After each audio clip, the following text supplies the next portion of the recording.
네, 안녕하세요. 박희준 강사입니다. 오늘 휴일에 쉬셔야 되는데 귀한 시간 내주셔서 감사합니다. 제가 매년 이제 8월 달에 이렇게 한 번씩 특강을 합니다. 이제 그 이유는 이제 우리 학원 일정 기준으로 말씀드리면은 8월 말에 이제 1차 과목을 먼저 출발시키고, 그리고 2차 과목은 여기 행정제도법 2차 과목이잖아요. 2차 과목은 이제 10월 달에 시작하거든요. 그러면 지금부터 막 공부를 하고 싶은 마음이 막 솟아나는 분들이 계시는데 10월 달까지 기다리기가 어려워. 책을 보시긴 보시는데 그 전에 이렇게 한번 누군가가 전체를 이렇게 개관을 해가지고 미리 기본적인 사항을 좀 알려드리면 공부하시는데 굉장히 도움이 될 것 같아가지고 제가 매년 8월 달에 이렇게 특강을 하루 잡아서 하고 있습니다. 잘 오셨습니다.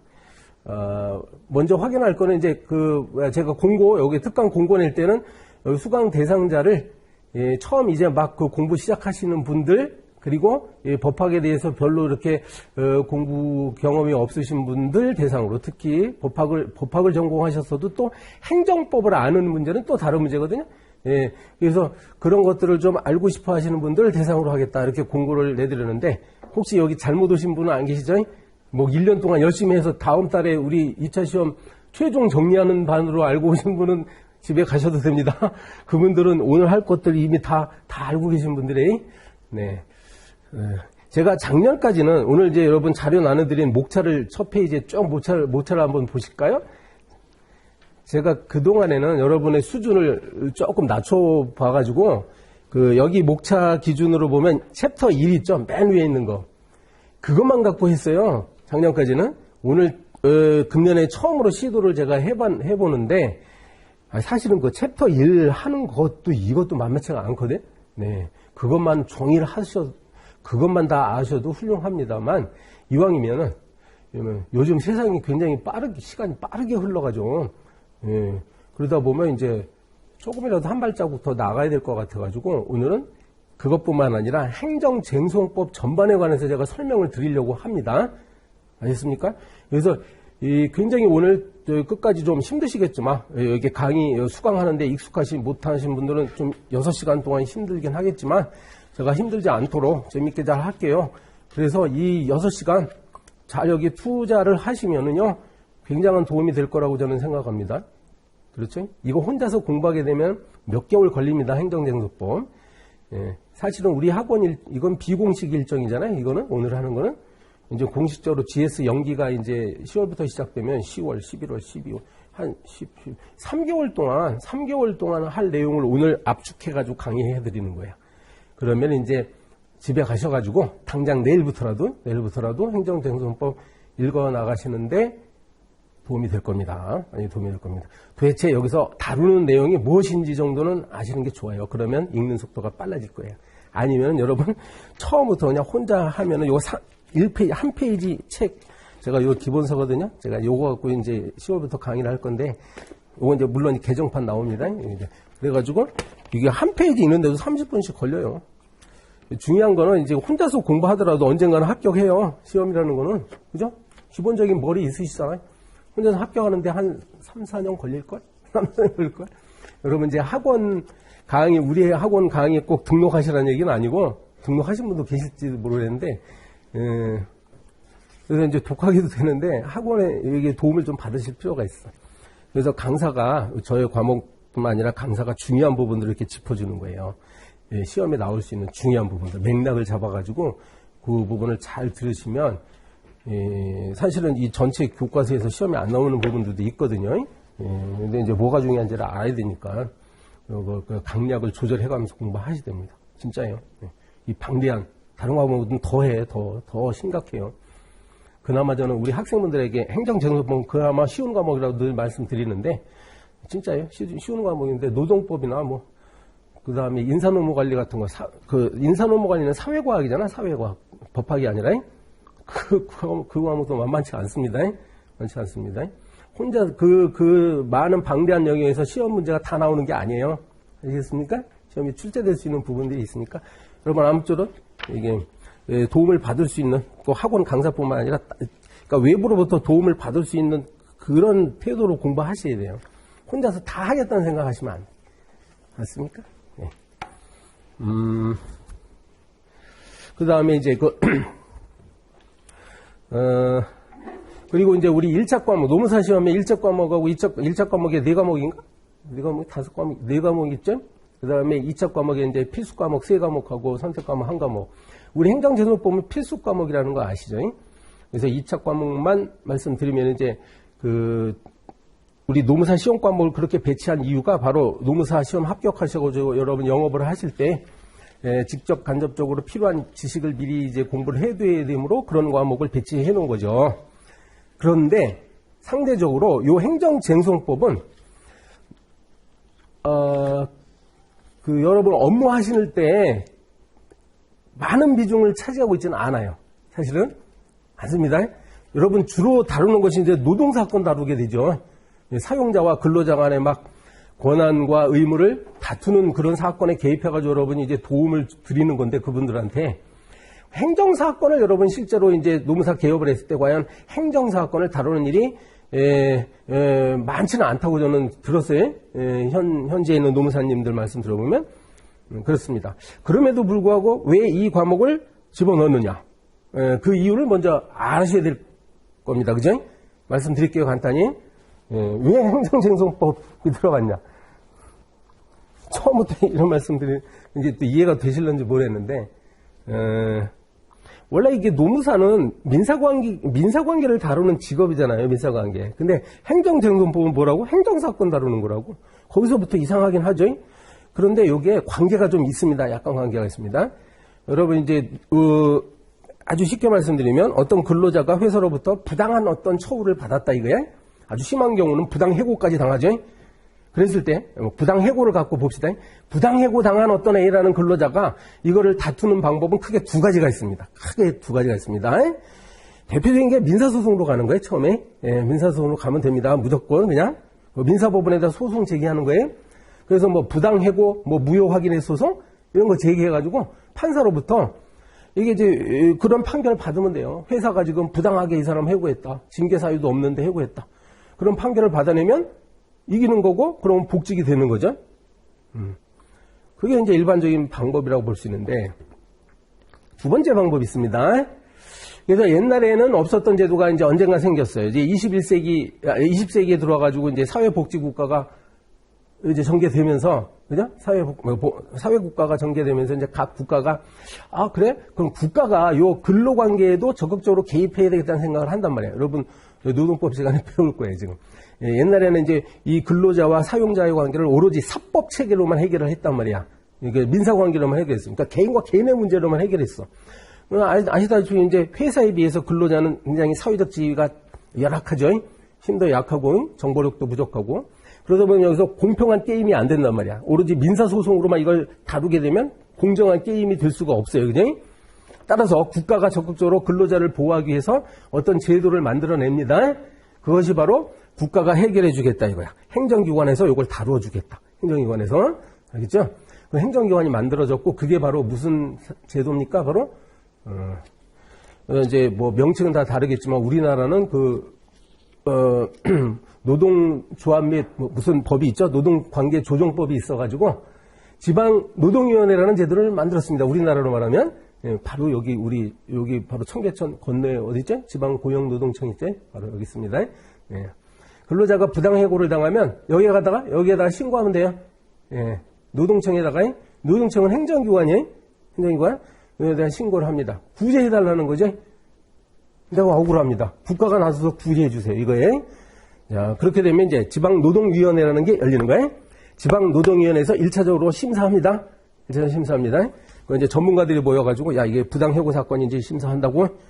자, 근데 여기 행정기관이에요. 행정기관에서 하다 보니까, 여기서 이제 이른바 기각당할 수 있어요. 기각이 뭔지 아세요? 이 사람이 신청한 사항을 인정 안 하겠다는 거야. 거절한 거예요. 그 전문가들이 지방노동위원회에서 심사를 해보니까, 이 사람은 이게 무슨 부당해고야? 이거는 정당한 징계 사유가 있었어. 이렇게 결정할 가능성이 좀 많습니다. 그렇게 되면 한 번 더 기회를 줘요. 자, 여기는 지방노동위원회였고 상급 기관이 또 하나 있습니다. 바로 중앙노동위원회라고 있습니다. 고용노동부 산하의 중앙노동위원회가 있는데 중앙노동위에다 이른바 재심 청구를 하는 거예요. 다시 한번 심사해달라. 우리가 재판할 때도 3심제라는 거 아시죠? 마찬가지로 여기서도 이제 재심. 자, 정리하면 지방노동위원회에서 1차적으로 심사하고 여기에 대해서 만약에 이 사람이 이기면 뭐 깨끗이 끝나요. 그지? 예. 근데 만약에 기각당한다. 이제 졌다는 거죠. 그러면 한 번 더 어디에? 중앙노동위원회 재심 판정 들어갑니다. 만약에 여기서 구제가 되면은 다행이에요. 예. 근데 여기서도 만약에 기각당할 수 있죠. 그러면 최종적인 어떤 제도가 필요하겠습니다. 우리 3세판이잖아요. 3세판. 자, 근데 이제 중앙노동위원회보다 더 상급 기관이 어떤 노동위원회가 따로 있는 건 아니고요. 따로 없고요. 그 단계에서 법원 소송으로 넘어가는 거야. 그죠? 법원 소송으로 넘어갑니다. 그렇게 구조가 되어 있어요. 이건 나라마다 다르겠죠? 근데 우리나라 제도를 말씀드린 거예요. 우리나라는 이제 행정기관에서 2번 심사하고, 어디라고? 지방노동위원회, 그 다음에 중앙노동위원회, 그 다음에 이제 한 번 더 행정기관에서 하는 게 아니라, 그 다음 단계는 법원으로 가는 거야. 법원은 행정기관이 아니죠? 예, 행정기관으로서 벗어나 제3자의 독립적인 기관입니다. 소송으로 넘어갑니다. 그 소송이 바로 행정소송이 되는 거야. 이제 연결되는 거 아시겠죠? 그래서 행정소송 갑니다. 아까 처음에 제가 노무사 개업했을 때 이게 행정사건을 크게 다루지 않는다라고 말씀드린 이유는 일단 노무사는요, 그 중앙노동위원회 재심 판정까지 할 수 있습니다.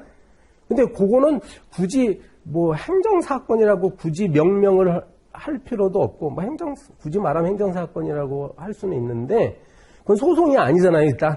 네, 소송이 아니죠. 그 때문에 본격적인 요 소송 절차로 넘어가는 세 번째 단계는 행정소송으로 넘어가는데, 아쉽게도 우리 노무사님들은 아직 소송 대리권이 없어요. 소송 대리권이 없습니다. 우리 그 노무사 업계에서 지금 계속 지금, 추진하고 있는 게 그거야. 우리도 변호사처럼, 소송 대리권을 달라. 그지? 노무사건만큼은, 노무사건만. 지금은 변호사들만 전부 다 소송하고 있어요. 지금 그 비변호사 업계에서 그 과제가 그거야. 지금, 특히 적극적으로 나서고 있는 데가 세무사들은 뭐 굉장히 오래전부터 지금 막 투쟁하고 있습니다. 그래가지고, 아니, 세무 업무를 도대체 변호사들이 어떻게 하냐고. 변호사들은 법률이나 알지. 그저 세법을 알아야 될 거 아니야. 소송 대리 하려면. 그죠? 전문가, 그게 맞아요. 그죠? 각 전문 영역별로 소송 대리권을 가져야지. 그래서 이제 세무사를 비롯해가지고, 여러 가지 직역별로 다 하고 있단 말이야. 우리 노무사도 그런, 그러니까 연대해가지고 지금 변호사 아닌 자격사 업체들이 이제 연대해가지고 이걸 계속 투쟁 중이에요. 이게 법을 국회에서 만드는 건데, 국회의원들의 우리 출신들이 계속 진출해야 돼요. 세무사 출신이나 노무사 출신들도 국회의원이 좀 제발 돼야 되는데, 지금 국회의원들 대부분이 다 법조인 출신이잖아요. 지금 변호사, 검사, 판사. 그래가지고 안 되는 것 같아. 이건 권력 싸움이야. 언젠간 될 거예요. 여러분 저보다 이제 젊으신 분들이니까 일단 자격증 갖고 있는 게 좋아요. 언젠가는 됩니다. 그게 사회는 계속 바람직한 방향으로 진보하는 거니까. 그게 올바른 방향이에요. 언젠가는 그렇게 됩니다. 그러니까 걱정하지 마시고, 지금은 자격증 시대야. 자격증. 그렇죠. 그 얘기 하다 보니까. 제가 이제 오늘 시간적 여유가 잠깐 있으니까 제 소개를 먼저 말씀드리겠습니다. 그 얘기인 것 같은데. 다른 강좌에서는 이런, 제 과거의 얘기를 별로 안 해. 근데 오늘 갑자기 그런 말씀을 드리고 싶은데, 오늘 시간적 여유가 좀 있어가지고, 네. 저는 이제 대학교에서 사회학, 학사는 사회학을 전공했고, 대학원은 이제 행정학을 전공했습니다. 서울대 행정대학원 나오고, 그런데 그 전에 이제 대학교 2학년 마치고 군대 갔다 왔어요. 군대는 이제 카투사라는 데 갔다 왔는데, 여러분 그 당시에는 카투사 한 50대 1 경쟁 시험 봐가지고 가던데, 지금 추첨으로 가는데, 근데 거기 다행히 들어갔어, 카투사. 거기 대단히 똑똑한 애들 많이 오겠지? 거기서 자극을 받았어. 공부 열심히 해냈구나, 정말. 실제로 거기에 같은 부대에 있던 사람들이 전부 다 지금 다 잘 나갔어요. 지금 뭐, 언론사 기자들도 많고, 다 고시 합격하고 나갔어요. 그래가지고, 나와가지고, 일단 3학년 때, 대학교 3학년 때 국회사무처 7급 시험이라는 걸 합격했어요. 국회사무처 7급, 그 219대 1, 경쟁률 아직 기억나는데, 219대 1 경쟁률로 차석으로 합격을 했어. 국회사무처 7급 시험이 대한민국 시험, 그 공무원 시험 중에 제일 어려운 겁니다. 진짜예요? 네. 합격했는데, 불싸. 너무 일찍 합격한 거야. 대학교 3학년 때 합격을 했으니. 당장 일을 할 수도 없는 거잖아요? 그 사이에 내가 다른 생각이 드는 거야. 대학원에 가겠다. 대학원에 더 가서 공부 좀 하자. 그래서 간 곳이 이제 행정대학원에 입학을 했어요. 행정대학원에 가서 입학을 하니까 행정고시라는 걸 또 준비하게 되잖아요. 자연스럽게 행정고시. 행정고시 2학년 때 그냥 또 합격해버렸네. 2학년 때. 그래가지고 합격했어요. 그래가지고 사무관으로 7년 동안 근무를 했습니다. 행정고시. 예. 그 이후로 국회사무처 7급 시험은 없어졌어요. 내 짐작이 지금은 8급 시험으로 이제 직급이 떨어졌어. 제 짐작이 국회사무처 7급 몇 명 안 뽑는데 애들이 저 같은 사람들이 다 나가버려. 안 하고 임용 신청도 안 하고 그러다 보니까 직급을 좀 낮춰야 되겠다. 아무튼 그런 상황이. 저는 여기 그 정부종합청사 여기 지금의 행정안전부 옛날에는 내무부라고 불렀습니다. 예. 내무부하고 내무부 행정고시 합격해가지고 내무부에 들어가면 이제 지방자치단체로도 근무를 합니다. 그래서 저는 이제 내무부하고 인천광역시에서 사무관으로 7년 동안 근무를 했어요. 그러다가 7년 동안 근무를 하다 보니까 이제 별일을 다 이제 겪어봤죠. 그러니까 다른 일을 좀 하고 싶더라고. 그래서 과감하게 때려치고 나왔습니다. 행정고시 합격해 지금은 공무원들이 중간에 사표 쓰는 사람들 많이 있다며 지금은. 근데 옛날에는 그런 일이 드물었어요. 그래가지고 그 조직의 회오리 바람을 불러일으키면서 사표 쓰고 나와버렸어. 그 당시에 내가 인천시에 있을 때 사표 썼는데 그때 그 시의회에 회의록이 아직도 남아있어. 내 이야기가. 어느 날 시의회 의원이 시장님한테 질문을 한 거야. 시정 질문. 도대체 그 시장은 인사관리를 어떻게 하길래 젊고 유능한 행정고시 출신 사무관이 왜 사표를 쓰고 나가냐고. 도대체 어떻게 하는 거예요? 회의록이 있다니까. 예. 그래서 그런지 그 다음에부터 그 인천시 같은 경우에는 이제 매년 3명씩 뽑아가지고 해외 유학도 시켜주고 막 그럽니다. 예. 저는 이제 나왔는데 사실은 그 당시에 그 사표 쓸 때 이제 결혼을 한 상태잖아요. 이미 이제 결혼을 했는데, 사실은 나와가지고 사법시험 준비를 하려고 한 거예요. 왜냐면, 이제 사법시험 변호사가 되면 공무원이 문제예요. 공무원으로 있을 때는 변호사를 못하지만 변호사 시험 합격하면 또 공무원도 할 수 있는 거거든? 이제 나는 시험에는 자신이 있었기 때문에 당연히 과감하게 시험 합격할 줄 알고 나왔어요. 근데 이제 결혼 생활을 하다 보니까 이게 쉽지가 않더라고. 총각되고 다르대. 공부를 하는 것이. 예, 가족이 있고 그러니까. 예, 더군다나 이제 사표 쓰고 나왔는데 글쎄 내 아들이 이 장애 판정이 나왔어. 한참 사시 공부를 하다가 장애 판정이 나오니까 공부가 더 안 되는 거예요. 이제 1차 시험 객관식은 합격을 하는데 2차에서 아깝게 떨어지고 그러다 보니까 한 2번 떨어지다 보니까 더 이상 못 하겠더라고 이게. 이거 나는 하지 말라는 운명인가 보다. 마지막 시험 내가 이제 사실을 포기하던 시험장에서 2차 시험 우리 노무사도 2차 시험 논술식이잖아요. 그런데 그 사법시험은 나흘 동안 보는 거야, 시험을. 나흘 동안 보는데, 체력도 필요하죠. 마지막 날, 마지막 시험, 마지막 시간에, 나 요 마지막 과목만 선방하면 내가 합격하겠다는 느낌이 들더라고. 이번에 합격하겠다. 그러다 보니까 갑자기 손이 막 떨리기 시작해. 막 떨리는 거야. 2시간짜리 시험인데, 글쎄, 50분 동안 떨었어요, 손을. 그러니까 이 답안지가 개발, 세발이 되겠죠? 유치원생보다도 이상하게 쓰는 거야? 와. 그런 경험을 처음 해봤는데, 그 과목에서 과랑 맞아가지고 불합격했어, 결국은. 평균 점수는 커트라인 넘겼는데, 7과목 중에 하나라도 과랑 맞으면. 그래서 내가 그런 경험을 가끔은 이제 학생분들한테 드리는데, 1년 동안 열심히 공부하더라도 마지막 순간에 시험장에서 망치는 경우가 왜 저처럼 그런 등장하냐. 마인드 컨트롤이 안 돼서 그래요. 마인드 컨트롤이 안 돼가지고 심리적으로 내가 갑자기 불안해진 거야. 막 과격해진 거죠. 심리 상태가. 내가 얼마나 고생했어 그동안. 정말 내 눈물겹게 고생을 했는데 드디어 내가 합격하겠구나. 요 과목만 그럭저럭 하면 그 마음이 드니까 갑자기 심리적으로 뭔가 혼란이 생기면서 이게 손이 떨리더라고. 50분 동안 막 손 떨다가 갑자기 식은땀이 나면서 그제서야 이렇게 마음이 풀리더라고. 마음이 풀렸어. 그러나 이미 너무 시간이 늦어버렸어. 그래서 이것도 여러분들에게 필요한데 나중에 제 말씀 기억했다가요. 논술식 볼 때 객관식은 별 걱정 없는데 논술식은 이 심리 상태가 굉장히 여기 그 글에 작용을 합니다, 여러분. 그래서 시험 시작 전에 시작 전에 시험지가 이렇게 책상 위에 놓여져요. 감독관이 자 시험지는 열어보지 마세요. 인쇄가 잘 돼 있나만 확인하십시오. 딱 놓쳐요. 그때 한 5분 정도 시간이 있는데 그때 심리 상태를 최대한 안정시킬 필요가 있습니다. 좋은 방법은 심호흡을 크게 하세요. 심호흡을 계속 하면 좋습니다. 나는 그때 그걸 못한 거야. 심호흡을 계속 하면 이제 그 산소가 머릿속에 공급이 되면서 혈액순환이 잘 좋아집니다. 심리적으로 안정됩니다. 종교를 갖고 계신 분들은 그때 기도하면 돼요. 네? 그러니까 종교가 있으면 종교도 없으니까. 종교가 없는 분들은 심호흡을 크게 하세요. 이야기가 맞아. 이 이야기를 누가 했냐면 나중에 그 시험 끝나고 나서 지금의 그 국토교통부 장관인 원희룡 씨가 어디선가 얘기를 하더라고요. 후배들을 위해서 얘기했는데 그때 맞아. 그렇구나. 내가 그때 그걸 못했구나. 내가 그 생각이 들더라고요.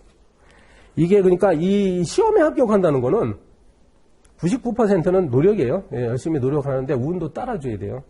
저처럼 이상한 상황이 벌어질 수도 있습니다. 혹시 만에 하나라도 그런 일이 벌어질 수 있다 이렇게 생각을 하시고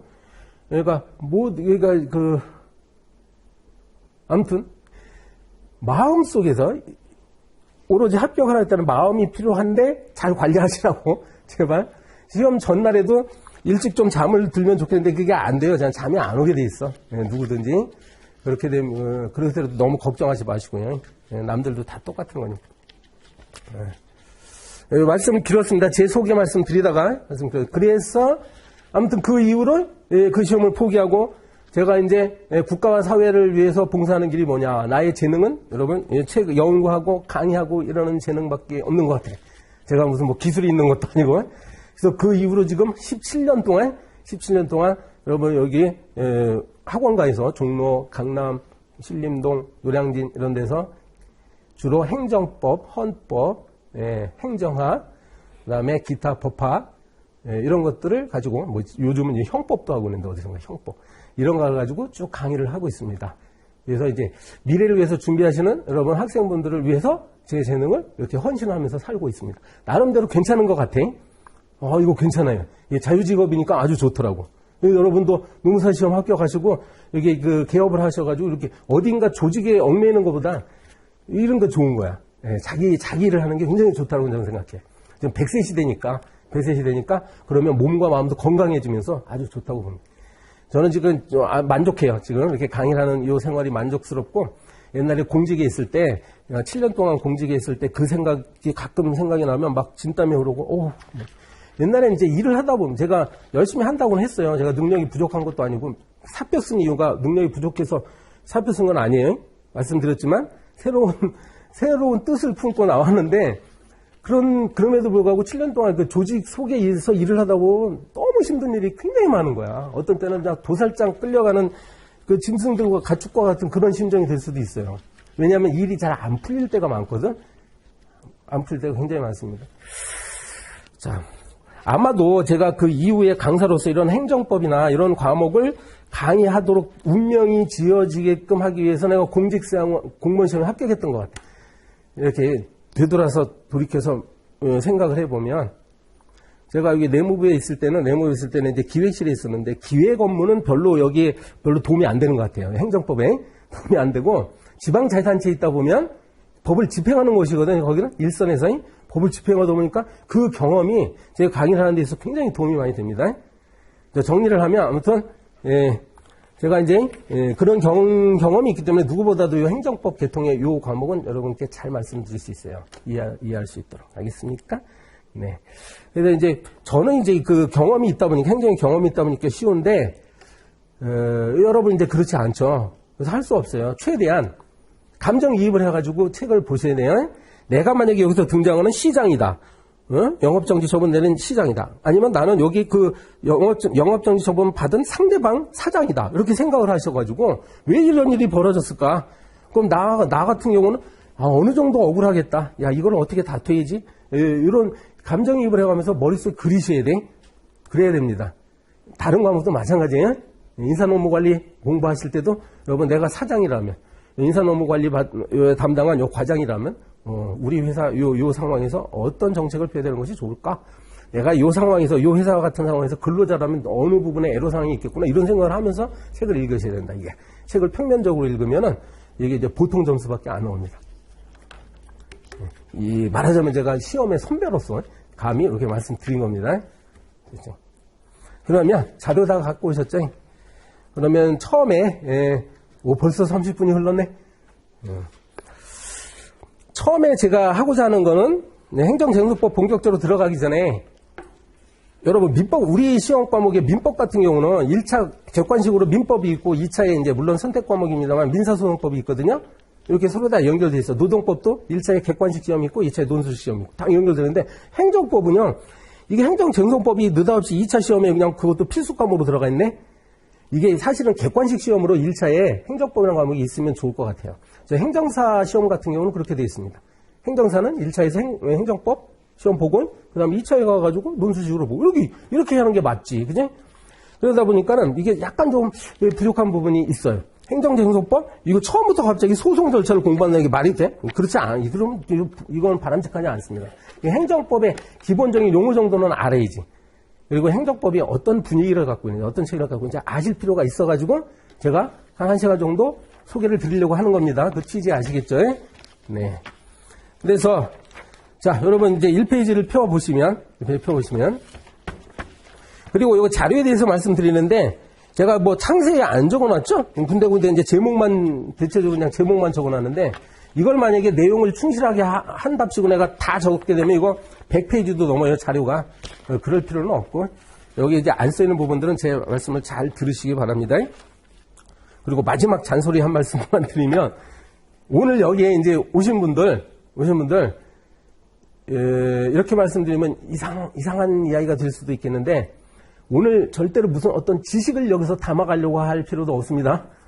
그렇죠? 머릿속에 뭘 담아야 된다. 내가 하나라도 뭐 공부해야 된다. 그럴 필요 없어요, 여러분. 부담 갖지 마시고, 행정쟁수법이 이런 과목이구나. 여기 아시면 돼요. 훌륭합니다. 여기 앞으로 새털같이 많은 시간들, 날들이 있는데, 그때 가서 열심히 외울 거 외우고 그러시고요. 물론 제가 처음에 말씀드렸듯이, 이게 앞으로 여러분 공부를 하기 위한 어떤 워밍업, 그런 거다, 이제. 요 특강을 안 드시는 분들보다 여러분 한 발자국 더 나가서 출발을 하신다, 이겁니다. 그러니까 부담 갖지 마시고 그냥, 쭉 들으시면 되겠습니다. 네. 처음에 이제, 자, 보면 자료의 행정법 관계 특징. 이게, 요 페이지는, 옆에는 여러분, 민법은 공부하셨나 모르겠는데, 하신 분도 계시고, 안 하신 분도 계시겠죠? 여러분, 민법은 이게 조문이 민법이 여기도 법전에도 있는데, 여러분, 시험장에 이제 갖고 들어가실 법전이에요. 요건 학원에서 만든 거고, 논술식 시험은 이제 요 법전 하나씩 줍니다. 여기 이제 맨 앞에 헌법이 있고, 민법이 소개되어 있는데, 민법은 1184개 조문으로 되어 있어요. 민법을 딱 여러분 한번 열어봐봐요. 거기에 수많은 사람들이 등장합니다. 사람들이 등장하는 거야. 매도인, 매수인, 임대인, 임차인, 전세권 설정자, 전세권자, 지상권자, 지상권 설정자, 별의별 사람, 항상 사람이 등장하면서 얘네들의 권리와 의무를 규정하는 거예요. 민법이 없다고 한다면, 민법이 없다고 한다면, 만약에 법적 분쟁이 발생했을 때, 어떻게 되는가? 옛날에 몇백 년 전에 유럽에서의 그 오케이 목장의 결투 같은 일들이 벌어지죠. 옛날에는 누가 정의로운가, 누구의 생각이 정의로운가를 따질 때 어떻게 한다고? 결투를 했어요, 결투.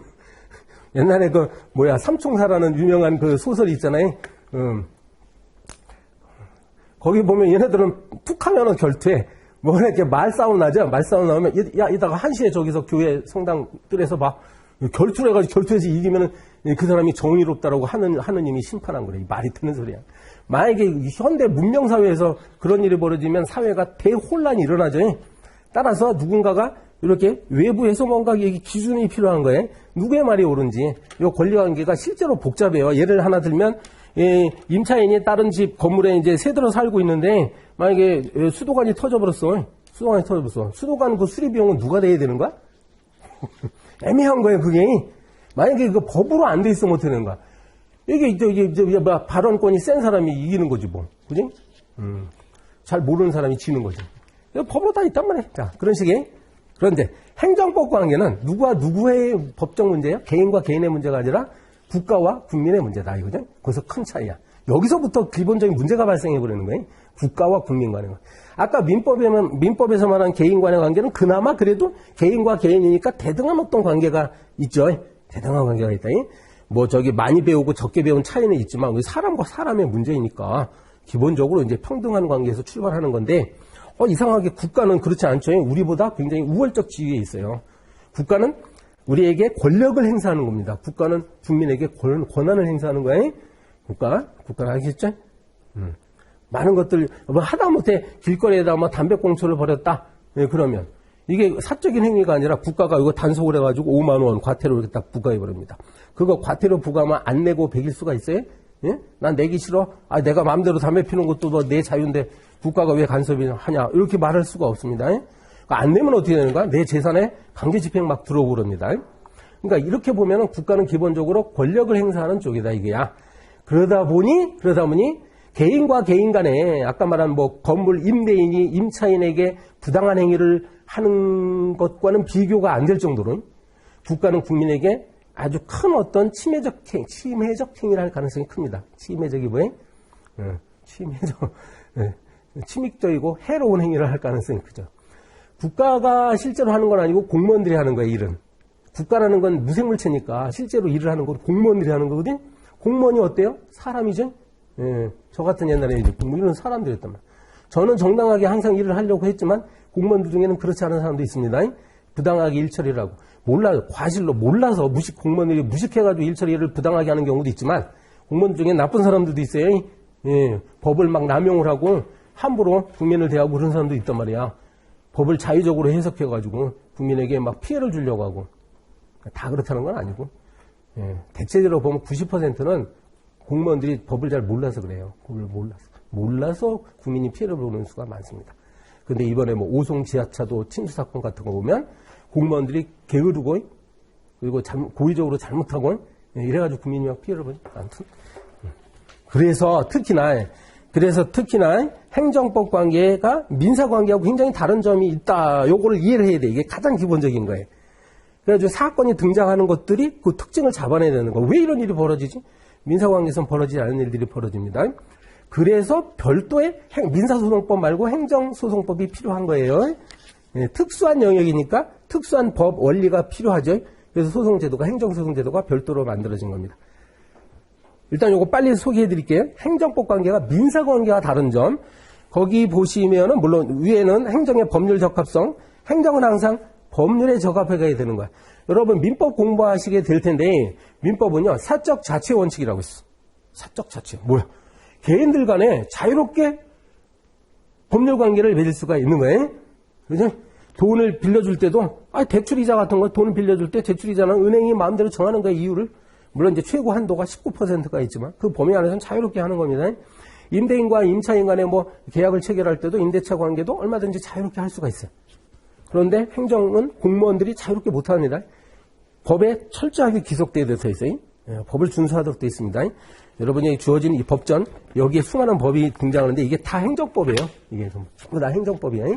이게 사실은 노동관계법이 많이 있지만 이거 다 행정법입니다. 그러면 이 공무원들은 이 법에 따라서 해야 돼요. 반드시. 이걸 뭐라고 표현한다고요? 행정의 법률 적합성. 이해되죠? 단어 기억하세요. 행정은 법률에 적합하게 된다. 그리고 나는 뭐야? 일방적 조치권은 아까 말씀드렸어요. 국가는 국민에게 물리적인 행사, 권력을 행사할 수가 있습니다. 일방적으로 하는 거야. 일방적으로. 민사법 관계는요. 어느 한쪽이 일방적으로 할 수 있어요? 없어요? 이거 잘 모르시죠? 만약에 민사법 관계에서 계약을 체결한 당사자가 있어. 어느 한 당사자는 일방적으로 계약을 해지할 수 있습니까? 없습니까? 할 수는 있습니다. 할 수는 있는데 그로 인해서 상대방이 피해를 입으면 손해배상해 줘야 돼요. 그렇습니다. 민사관계에서 계약을 일방적으로 한쪽에서 계약을 해제해버리면 상대방은 당연히 거의 99% 피해를 보게 돼 있어요. 그러니까 당연히 손해배상 책임이 그대로 따라옵니다. 그런데 국가가 국민에 대해서 일방적으로 하는 거는 법률이 정한 바에 따라서 공무원들이 권한을 행사한 거기 때문에 그냥 국민은 여기에 그냥 손해배상 국가를 상대로 손해배상 청구할 수가 없어. 국가가 법률에 따라서 하기만 하면 손해배상 청구할 수가 있어요? 없어요? 없어. 일방적으로 당할 수가 있습니다. 그렇죠? 예를 들어 거기 나와 있듯이 내가 영업허가를 받은 식당 주인인데 내가 뭘 잘못했어. 식품위생법을 위반했어. 그럼 어느 날 행정기관이 나한테 일방적으로 당신 영업정지 2개월이야. 또는 심하면 영업허가 취소야. 이렇게 처분을 하거든요. 여기서 내가 그럼 손해배상 청구합니까? 나 분명히 손해가 발생하죠. 내가 뭔가 잘못했기 때문에 그런 처분이 내려지는 경우가 거기에 대한 감수를 해야 된단 말이야. 일방적. 내가 잘못하지도 않은데 영업정지 처분 내려지면 물론 이제 다툴 수가 있습니다. 일방적인 어떤 권한 행사가 있어. 민사관계에서는 임대인이 임차인한테 일방적으로 그렇게 못해요. 알겠습니까? 자, 그 다음에 다 있는데, 다, 재특질. 요게 지금 제목만 뽑아놨는데 상당히 어렵기도 하고, 양이 많습니다. 원래 제가 여기 자료 만들었더라면. 개념 정도만 간단히 말씀드릴게요. 행정행위의 구속력. 일단 행정행위라는 단어가 나왔는데, 행정행위를 제가 따로 정리를 해둔 곳이 있습니다. 여러분, 요거, 어디 있냐면, 요게, 5페이지. 우리 자료에 5페이지. 5페이지 보세요. 와, 5페이지 큰 표가 하나 나오면서, 제가 요것만큼은 굉장히 자세히 적어놨죠? 이게 우리 행정전서법 공부하는 데 있어서 굉장히 중요한 사항이기 때문에, 예, 요걸 자세히 해놨고요. 조금 이따가 제가 설명드리고 요건. 여기 큰 제목이 보니까 행정행위의 유형 이렇게 나왔죠? 행정행위 유형. 행정행위는 이런 것들이 있어. 이것 중에 여러분 들어본 것도 있고, 그죠? 처음 보는 것도 있겠어요? 뭐, 허가, 특허, 인가, 이런 말은 어디서 많이 들어봤죠? 예, 아마 생소한 것도 많이 있습니다. 이런 걸 일방적으로 행정행위라고 하고요. 여러분, 민법에서 법률행위라는 단어를 공부할 텐데, 법률행위. 법적인 효과를 발생시키기 위한 의사표시를 법률행위라고 표현합니다. 법률행위의 대표적인 것은 계약이죠. 예, 계약인데, 우리 행정행위에서는, 행정법에서는 그걸 행정행위라는 이렇게 표현하는 거야. 행정행위라고 합니다. 비슷하죠? 법률행위가 아니라 행정행위.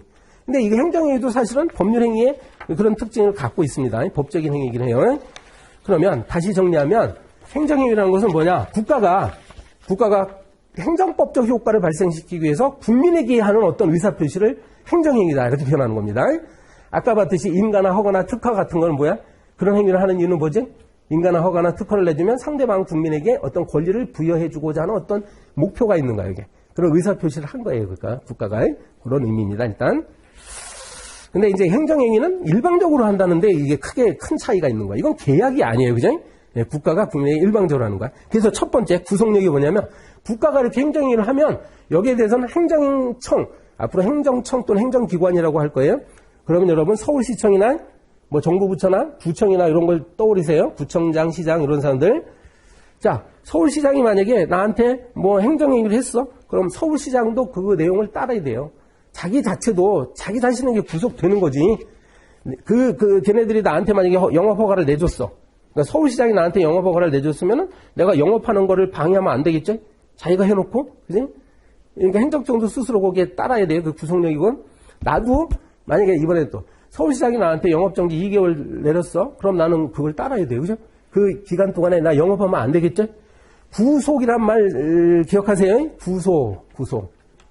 원래 구속할 때 이게 이 말은 원래 한자어죠. 어려운데 기속. 여러분 그 구속이란 말은 그 범죄자를 뭐 수갑 채워가지고 그 뭐 형사 재판에서 이렇게 감옥에다가 가두는 거, 유치장에 가두는 걸 구속이라고 하지.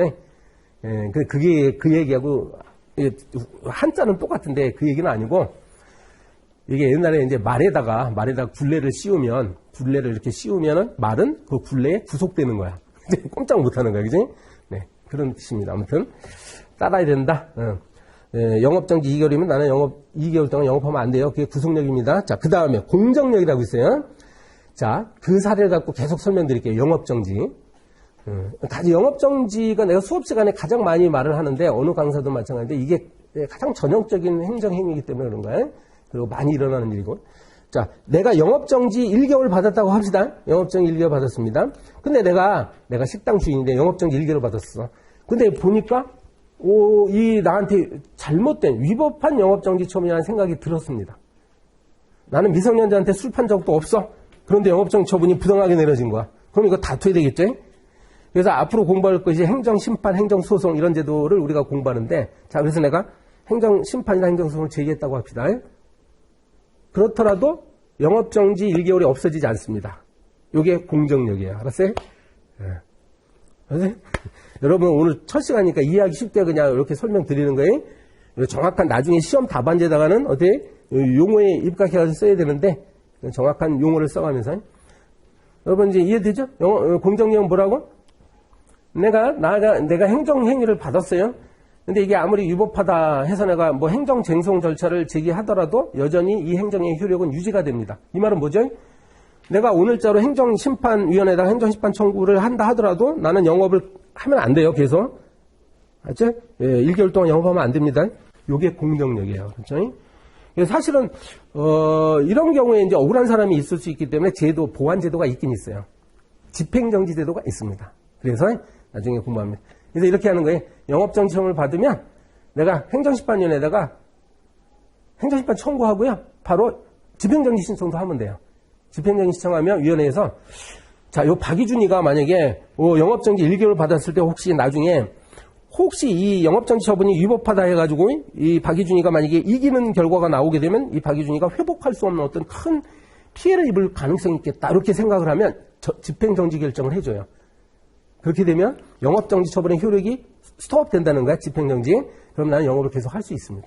언제까지? 요 행정심판 결론이 날 때까지. 그냥 만약에 행정심판 재결이라고 하는데 결론은 재결에서 혹시 끝내 내가 졌다. 예? 끝내 졌다. 영업정지 처분이 적법하다. 결론 나오면 이제 그때부터 영업정지 1개월이 카운트 되는 거야.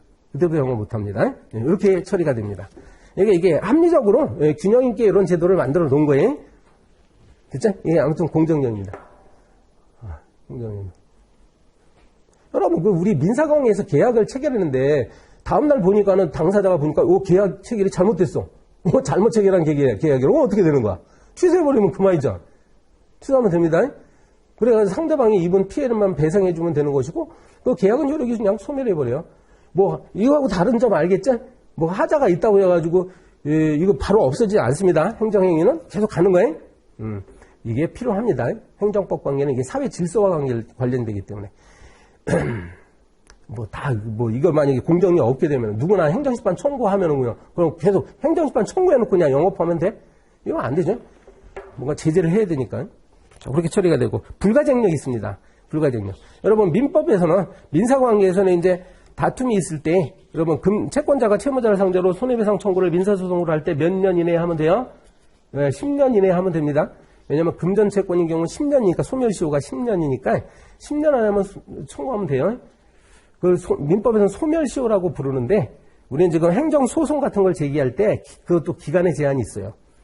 이건 소멸시효라고는 부르진 않고, 개척기간에 하는데, 요거는 10년까지는 안 주고, 3개월 줍니다. 3개월. 내가 영업정지청을 받았는데, 이거 행정법원에다가 소송을 제기할 때, 90일 안에 청구해야 돼요. 90일 안에. 좀 짧죠? 굉장히 짧지? 그래서 행정법 관계는 요걸 장기간 방치해두면 안 되기 때문에 그런 거야. 내가 잘못한 게 있어? 그럼 빨리빨리 영업정지 해가지고 이걸 처리를 하고 끝내버려야 돼요. 빨리빨리. 이걸 막 10년 동안 놓으면 안 돼. 그래가지고 30일인데. 그래서 불가쟁력이라는 건 90일.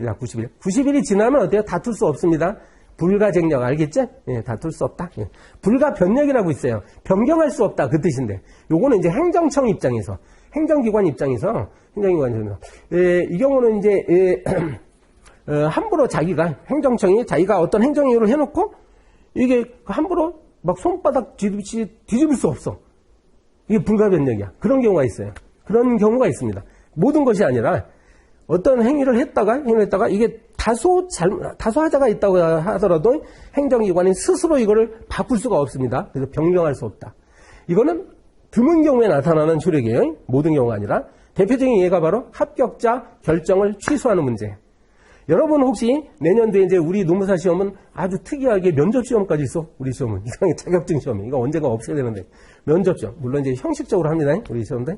만약에 어떤 사람이 면접 과정에서 2차 필기 시험까지 합격했는데 면접 3차에서 탈락했다고 합시다. 이 사람이. 탈락했어요? 합격했다고 합시다. 참 미안해. 합격했어. 근데 일주일 후에 불합격 통지서가 다시 날라오는 거예요. 그러니까 면접시험 통과한 줄 알았는데 나중에 불합격 통지서가 날라오는 그 이유를 보니까 우리가 지난번에 당신에 대한 면접 과정에서 다소 실수한 게 있었습니다. 당신은 원래는 면접 기준점을 통과하지 못하는데 알고 보니까 당신은 노무사로서의 어떤 전문적인 지식이 충분하지 못했음에도 불구하고 우리 그 면접위원들이 당신을 잘못 판단해가지고 합격자로 잘못 처리했습니다. 이러면서 이 합격자를 불합격 처분을 할 수 있을까요? 없을까요? 이상하죠. 그런 걸 허용했다가는 안 되는 거야, 이건. 왜냐하면 이 행정행위라는 건, 우리가 합격 처분도 행정행위야. 그러면 이 국가가 하는 행위에 공신력이 있어야죠. 공신력이 이거 함부로, 국민은 국가가 하는 행위에서 신뢰를 하게 돼 있는데, 이걸 막 뒤집어 버리면 안 되지 않습니까? 이런 경우가 불가변력이 있을 수 있어요. 여러분, 이 경우는 불가변력이 있나 봐요. 자, 이번에도 서울 종로구청장이 나한테 영업정지 2개월 처분을 했어. 근데 일주일쯤 후에 여기 공무원이 생각해보니까 박이준이한테 한 영업정지 처분이 이번은 2개월은 너무 과다한 것 같아.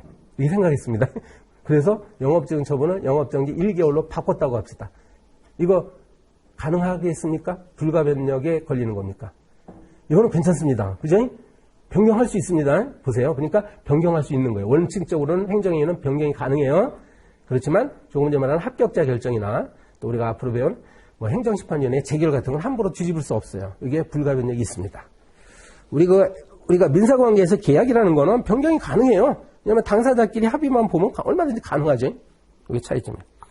자, 그 다음에 밑에 강제력 중에 제재력이라고 있습니다. 제재력은 법을 위반한 자 있죠? 예, 법을 위반한 자에 대해서 제재한다. 심한 경우는요, 행정법을 위반하는 경우에 막 징역형을 선고할 수도 있습니다. 벌금형을 선고할 수도 있어요. 이런 걸 제재력이라고 합니다. 아까 나 담배 공쳐버리면 5만원 과태료 있죠. 이런 게 제재하는 거예요. 우리가 민사관계에서는요, 채권자가 채무자한테 제재할 수 있어요, 없어요? 그런 거 없어. 채무자가 돈을 갚지 않는다 해가지고 채권자가 스스로 막 벌금형을 때리고 그럴 수 있습니까? 채무자한테? 예, 채권자는 국가의 힘을 빌려서만 해결하는 거죠. 이게 차이점이야. 예, 자력 집행력 같은 건 강제 집행이라고 하는데, 자, 채권자가, 민사관계에서는 채무자가 돈을 갚지 않는다 해가지고 채권자가 채무자 집에 찾아가서 돈을 강제로 회수할 수 없습니다. 금고문을 열어가지고, 야, 이건 내 돈이야. 이거 갖고 갈 수 없어요. 큰일 나죠? 그러면. 근데 이제, 여기 행정법 관계에서는 이게 국가는 가능해요. 그게. 내가 세금을 내지 않죠? 세금을 내지 않으면 국가는 내 물건을 먼저 압류를 해가지고, 공매 처분해버립니다. 공매 처분하면 돈이 생기죠? 그래가지고 이걸 가지고 국가가 세금을 회수해버리는 거야. 채권을 회수합니다. 어때요? 이런 걸 강제 집행이에요. 그 다음에 권리 의무의 포기 또는 이전의 제한. 권리 의무 또는 포기 이전의 제한. 이게 사건 관계에서는, 사법 민사 관계에서는요, 권리를 얼마든지 이전이 가능하죠? 내가 돈을 받고 다른 사람한테, 내 책에 대한 나의 소유권을 다른 사람한테 돈을 받고 팔 수가 있어요. 이전이 가능한데, 여러분 노무사 시험에 응시할 수 있는 자격, 이런 거를 혹시 공부 잘하는 친구한테 넘겨가지고 이렇게 넘길 수가 없습니다. 투표권을 다른 사람은 내가 그날 투표하기 어려우니까 너가 대신가. 이렇게 할 수가 없는 거예요, 이게. 예. 그리고 끝으로, 그래서 이제 행정상 권리구제의 특질이요. 행정상 쟁송, 우리가 이제 배우는 게 바로 행정심판, 행정소송이라는 행정상 쟁송이 있다는 거예요. 이게 민사관계의 다른 점이고, 여기서는 설명 안 드리고요. 이제 이걸 공부하는 거예요.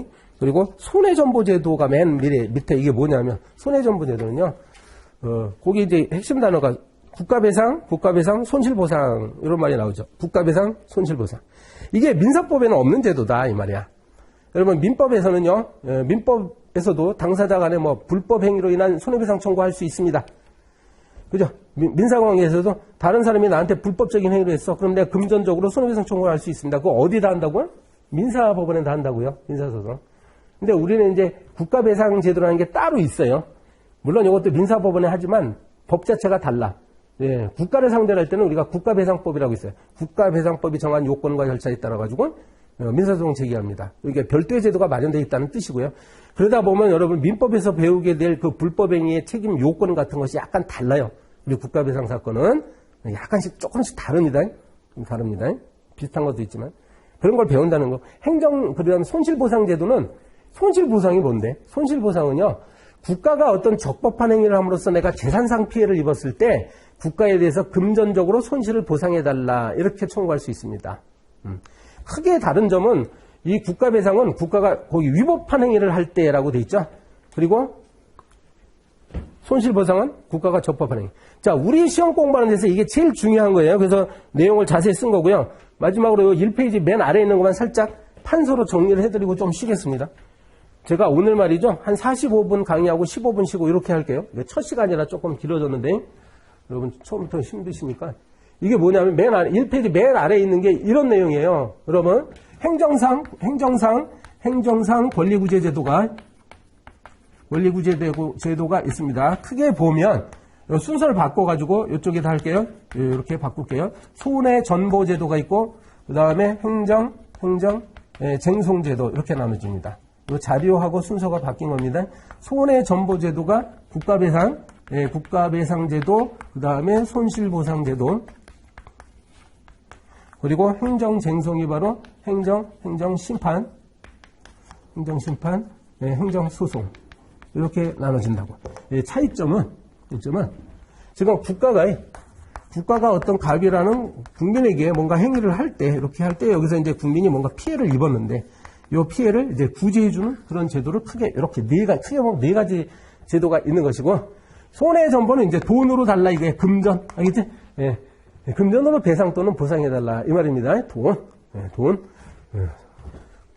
자본주의 국가가 되다 보니까 이게 우리가 뭔가 피해를 입었을 때 돈을 듬뿍 받으면 어때요? 어느 정도 피해 회복이 되죠? 돈. 근데 요거 국가배상은요, 국가가 적법한 행위를 할 때, 적법한 행위를 위법한 행위를 했을 때요. 위법한 행위를 했을 때. 그러니까 국가가 법을 위반했어요. 법을 위반해서 이 사람이 이제 피해를 입었죠. 그럼 돈으로 달라는 건데 이걸 배상제도라고 하는 겁니다. 국가배상. 민법에서도 이걸 손해배상이라는 표현을 쓰죠. 배상과 보상 구별하시라고. 보상은 국가가 적법한 행위를 했을 때예요. 국가가 이제 법을 위반하진 않았어. 공무원들이 법을 위반하지 않았는데 그럼에도 불구하고 국민이 피해를 입을 수 있어요. 특히 재산상 피해를 입을 수가 있습니다. 그런 경우가 없을 것 같아요. 있습니다. 그래서 갑이라는 사람이 이제 토지를 이렇게 소유하고 있었는데, 토지를 소유하고 있었는데 이걸 국가가 토지를 수용할 때. 그러니까 국가가 여기에 큰 어떤 공익적인 어떤 사업을 하려고 할 때, 공익사업을 하려고 할 때, 그러면 이제 개인이 갖고 있는 땅을 이제 수용한다고 하는데 소유권을 빼앗아가 버리는 거예요, 국가가. 그러니까 강제로 빼앗겨요. 그렇죠? 이게 공산국가도 아니지만 이런 제도가 있습니다, 우리나라에도. 국가가 지금 서민들의 주거 안정을 위해가지고 대규모 아파트 단지를 건설해야 될 일이 생기잖아. 그러면 거기 그 넓은 땅이 필요한데 거기에 이제 개인이 여기저기 막 개인 소유지가 있으면 그걸 어떻게 하냐고. 아파트를 못 짓잖아요. 그죠? 그러니까 강제적으로 당신을 나가셔 하고 그냥 강제적으로 이렇게 수용해버립니다. 아시죠? 수용제도가 있어요. 그럼 이 사람이 이제 피해를 입었잖아. 근데 그 아파트를 짓는다는 건 국가의 적법한 행위예요. 법에 따라서 하는 거죠. 이러한 경우를 손실보상이다. 이렇게 부르는 거예요. 두 가지는 공통적으로 돈으로 받는 겁니다. 돈으로. 그 다음에 이제 아까 내가 영업정지 처분 받은 사례에서 보면 내가 만약에 억울하게 영업정지 1개월을 받았습니다. 그럼 1개월 동안 나는 영업을 못하니까 영업상에 손실이 발생을 하겠죠. 피해를 입었습니다. 그런데 내가 바라는 건 그 피해는 부차적인 거고, 여러분이 만약에 음식점 사장이다. 영업정지 처분 받은 사람은 당장 필요한 게 뭐예요? 이걸 빨리 영업정지 처분을 풀어서 내가 영업할 수 있는 게 중요한 거죠. 그죠? 그리고 피해는 나중에 이제, 피해는 어디로 가요? 만약에 그 행정기관이 나한테 영업정지 처분을 위법하게 했으면 나중에 이제 국가배상 청구해서 돈은 받아낼 수 있어요. 그건 그거고, 지금 당장 중요한 건 문을 닫지 않고 가게 영업을 계속 할 수 있는 게 중요하죠. 그래서 요거는 행정쟁송은 돈이 아니라 뭐죠? 그 행정작용 자체 있죠, 자체. 그러니까 영업정지 처분 자체를 말하는 거예요. 영업정지 처분 자체를 다투는 거예요. 그래서 나한테 내린 영업정지 처분이 위법하다. 이걸 취소해달라. 이런 식으로. 취소가 되면 내가 영업을 할 수 있거든요. 알겠죠? 이게 행정쟁송제도야. 우리 시험 과목이 바로 이거예요. 그죠? 이겁니다. 행정제도죠. 근데 그걸 크게 두 가지 제도로 나눠놨더라. 이건 행정심판위원회라는 행정기관에서 하는 거고요. 행정심판위원회라고 있습니다. 기관에서 하고, 요건 어디서 한다? 법원에서 한다. 이제 아시겠죠? 요겁니다. 요런 체계. 이제 우리 과목 공부할 때 요런 체계를 알고 계시되는데, 그럼 요게 시험 과목이라면 왜 이건 자꾸 얘기하냐? 관련이 있습니다. 그래서 우리가 시험 문제를 공부를 할 때 이야기가 계속 나와요. 알죠? 서로 관련이, 왜 행정구제제도니까 또 관련이 있어요? 시험 과목, 시험 범위는 이거지만 우리가 공부를 하는 과정에서 계속 이런 이야기가 나온다고 그러면 이게 무슨 말인지는 알고 있어야 될 거 아닙니까? 예? 요 체계를 아시겠죠? 그래서 말씀드린 겁니다. 요 케이스 문제를 풀 때 보면 막 국가배상 얘기가 나와. 그럼 이거 알고 있어야지. 이거 괜히 이거 하는 얘기가 아니에요. 그래서 이런 식으로 연결시켜서 나와요. 아무튼 어떤 내가 영업정지 처분을 받았는데 내가 여기서 만약에 패소했어. 여기 행정소송 여기를 패소했어. 패소를 했으면 나중에 내가 국가배상 청구 소송 제기할 수 있습니까? 이렇게 시험 문제 냅니다. 그러면 국가배상 제도 자체를 물어보는 시험이 아니에요, 우리는. 국가배상 자체를 물어보는 시험은 아니고 행정소송과 어떻게 관련이 있는 건지 요거를 이제 공부를 해야 된단 말이야. 이걸 하는 이유는 우리가 이제 농사를 개업했을 때 의뢰인이 나한테 물어볼 거란 말이죠. 농사님, 제가 이렇게 억울한 일을 당했는데 앞으로 어떻게 할 수 있어요? 그러면 농사로서 얘기는 해줘야 될 거 아니야. 전체적으로, 그죠? 당신은 이렇게 지방노동위원회에다가 제기할 수 있고요. 뭐 이렇게 할 수 있고 민사소송으로 갈 수도 있고 이거 얘기 설명을 해줘야 될 거 아니에요. 궁극적으로는 여기까지 갈 수 있습니다. 여기서 지더라도 혹시 여기까지 갈 수 있습니다. 이렇게 해야 될 거 아니에요? 그래서 요거 공부하는 겁니다. 그리고 이 시험 과목, 우리 그 공고된 시험 범위는요, 행정소송법의 시험 범위는 요게다 플러스 민사소송법도 있어요. 갑자기 민사소송법. 근데 요거는 관련이 있는 부분만 이렇게 돼 있어요.